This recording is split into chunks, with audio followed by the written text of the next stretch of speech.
Berkomitmen Pak, jangan sampai begini, udah dibangunin kerjasama, fasilitas udah sangat bagus, tiba-tiba dia bikin tarif mahal, anak-anak kita jadi bayarnya jadi lebih mahal lagi. Mohon maaf ya, kan saya dari pernyataan para anggota DPR yang saya cerita, dapat bantuan RKB dari pemerintah,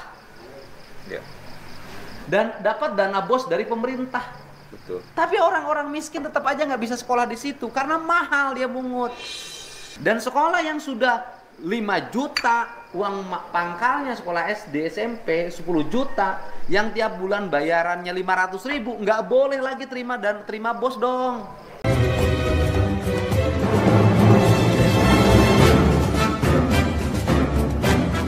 Ketika kemarin banyaknya pihak sekolah swasta yang masih belum mau mengikuti arahan gubernur untuk memberikan ijazah kepada para siswanya, Kang Deddy Mulyadi menyoroti sekolah-sekolah swasta yang orientasi profit bisnis. Terbaru, Kang Deddy Mulyadi menggugat sekolah swasta yang hanya berorientasi kepada bisnis dan mencari keuntungan pribadi.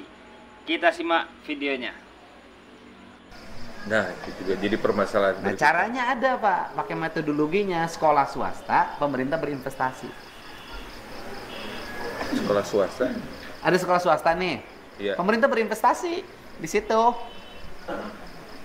Bukan ngasih bantuan kayak kemarin kasih duit begitu, jangan. Kasih bangunan, kerjasama pemerintah dengan swasta. Dengan swasta itu, gitu loh. Tetapi anak-anak yang miskin itu harus gratis.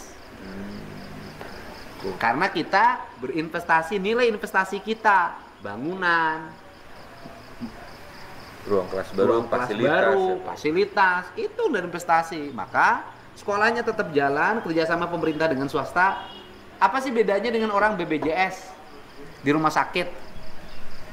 Kan rumah sakit swasta bikin BPJS, kan nerima BPJS, kan rumah sakit terima BPJS, berdampak pada orang berobat gratis yang bayarin pemerintah. Kenapa sekolah tidak bikin pola BPJS?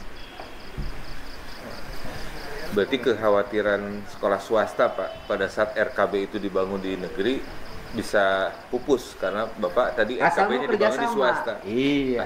Asal mau kerjasama. Nah, itu kita tidak akan 4 triliun Pak. Itu bisa cukup kebutuhannya 2 triliun. Artinya kalau mau kerjasama dengan swasta, itu tahun 2026 udah selesai. Tapi swastanya berkomitmen Pak, jangan sampai begini, udah dibangunin kerjasama, fasilitas udah sangat bagus, tiba-tiba dia bikin tarif mahal, anak-anak kita jadi bayarnya jadi lebih mahal lagi. Harus flat standar kayak BPJS, mau rumah sakit sekelas mahal apapun ya platnya sekian, bikin rumusannya. Pola BPJS ke pendidikan. Ya, nanti rumusnya pasti ketemu Pak. Selesai Pak. Ya, tadi kita juga diskusi Pak dengan Dinas Pendidikan pada saat kemudian kita ingin membangun RKB, ruang kelas baru di negeri misalnya, maka kekhawatiran swasta yang kemudian akan kehilangan siswanya. Tapi kalau kemudian RKB dikerjasamakan itu dengan swasta, ya bisa saja kita kerjasama. Itu akan. Tetapi jangan kayak sekarang Pak. Ini kan, mohon maaf ya, kan saya dari pernyataan para anggota DPR yang saya cerita. Bagaimana? Kan? Swasta punya yayasan, orang infak sodakoh ke yayasan itu. Kan sebenarnya itu yang infak sekolah itu publik. Masyarakat kan. Kemudian yayasannya kan menjadi milik perorangan, kadang milik keluarga. Kemudian setelah itu dapat bantuan RKB dari pemerintah, dan dapat dana BOS dari pemerintah. Betul. Tapi orang-orang miskin tetap aja nggak bisa sekolah di situ karena mahal dia mungut. Makanya nanti pemerintah harus menetapkan batasan sekolah itu harus berapa sih standar pungutannya maksimal. Dan sekolah yang sudah 5 juta uang pangkalnya sekolah SD, SMP 10 juta yang tiap bulan bayarannya 500.000, nggak boleh lagi terima BOS dong. Nggak boleh lagi dia terima bantuan pemerintah. Kenapa? Dia sudah swasta murni, Pak. Swasta murni artinya sudut pandangnya sudah bukan lagi sudut pandang pendidikan. Dia sudah seperti PT, Pak. Ya, bisnis. Ya. Sudah bisnis, Pak. Profit, Pak. Dia sudah profit, Pak. Nah, kemudian kita memperhatikan yang kecil-kecil dong, yang sekolahnya murobo, yang yayasannya kecil, yang orang-orang di pengurus yayasannya tidak punya kekuatan politik. Termasuk yayasan yang di sekolah di pinggiran. Ya itu yang dimaksud, yang di kampung-kampung. Nah ini kan yang sering terjadi, Pak. Ini sekolah di sini, orang di situ ikut nyumbang segala macam lah yayasan itu. Gede Pak sekolahnya, hebat Pak. Orang di sekitarnya nggak bisa sekolah Pak di situ. Kenapa? Mahal Pak. Dan kalaupun masuk Pak, karena di situ anak-anak orang kaya minder Pak. Yang masuknya minder Pak. Makanya eksklusivisme pendidikan tuh nggak boleh Pak. Karena pendidikan tuh mengajarkan kesetaraan. Itu. Ini yang dimaksud banyak otokritik. Sekolah, rumah sakit tidak boleh dikapitalisasi. Kalau itu dikapitalisasi, apa yang terjadi, Pak? Rumah sakit pemerintah bangkrut, sekolah pemerintah bangkrut. Kenapa? Karena sudah tidak menarik lagi. Guru-guru di pemerintah misalnya makin tidak bermutu, layanan di rumah sakit pemerintah makin tidak bermutu.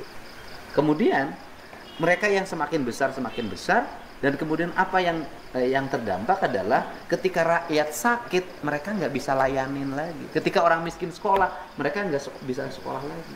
Dan mereka semua besar oleh pemerintah.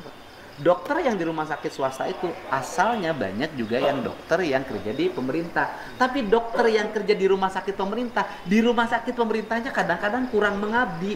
Tapi di rumah sakit swastanya dia bersikap profesional banget. Itu yang terjadi.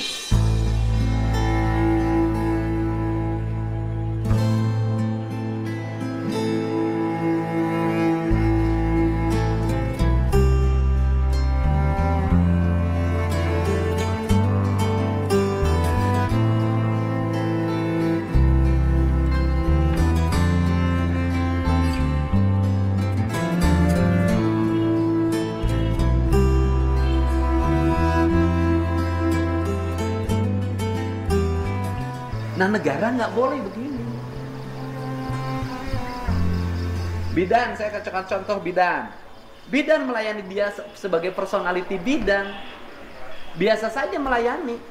Ketika dia bikin rumah sakit bersalin, ketika bikin bisnis klinik bersalin, oh dia sangat profesional. Pada cikal bakalnya dia adalah bidan desa. Tapi dia besar di sini kayak di sini.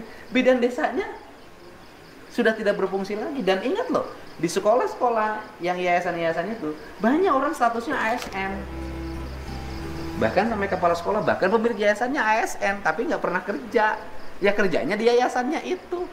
So kalau saya mau ngomong terus terang aja gitu. Ini sekolah, ini pandangan saya, perasaan bener. Gugatan dan pernyataan Kang Deddy Mulyadi seharusnya menjadi renungan kepada pihak swasta, rumah sakit swasta, dan bidan-bidan yang hari ini hanya berorientasi kepada profit.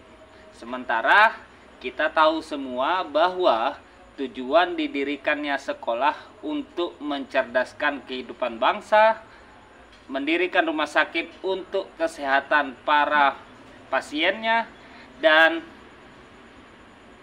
bantuan pemerintah sepenuhnya digunakan untuk masyarakat, bukan untuk menambah kekayaan para pemilik yayasan ataupun sekolah-sekolah swasta. Oke, hatur nuhun udah menyaksikan. Kita kawal terus kebijakan Gubernur Aing. Terima kasih. Jawa Barat tetap istimewa. Sampurasun. Bye-bye.